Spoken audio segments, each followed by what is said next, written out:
আসসালামু আলাইকুম। কেমন আছেন সবাই? আমরা আলহামদুলিল্লাহ ভালো আছি। আজকে হাজির হয়েছি বাজার নিয়ে। কালকে বিকেলবেলা রন্টু সাহেব গিয়েছিল টেবুনিয়া হাটে। প্রতি বুধবারেই সম্ভবত টেবুনিয়াতে হাট বসে। তো সেখান থেকে কাঁচা বাজার নিয়ে এসেছে। ভাবলাম আপনাদের সঙ্গে শেয়ার করি। এই যে এখানে দেখতে পেলেন ১ম এই ২ কেজি টমেটো, ২ কেজি আলু আর এখানে আছে করলা। অনেকদিন করলা খাওয়া হয় না। সব ফুলকপি, সিম, টমেটো এগুলোর পরেই রয়েছে।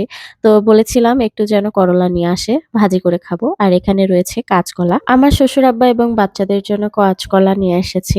আর কাঁচকলা এমনিতেও লাগে। সবজি-টবজি রান্না করলে কাঁচকলা দিলে ভালোই লাগে। আর এই যে আমার ছোট্ট আড়শি, আমি বাজার উঠাচ্ছি আর ও দাঁড়িয়ে, দাঁড়িয়ে দেখছে।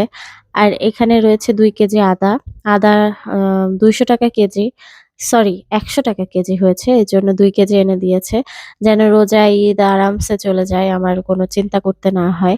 আর এখানে এনেছে আপনার কাঁচামরিচ, ৩.৫ কেজির মতো কাঁচামরিচ রয়েছে এখানে। এগুলা সবকিছু এখন ব্লেন্ড করে ফ্রিজে রেখে দিব একটা সময় ফ্রি সময়ে। আর বাকি কাঁচা সবজিগুলো এখন ফ্রিজে রেখে দিব।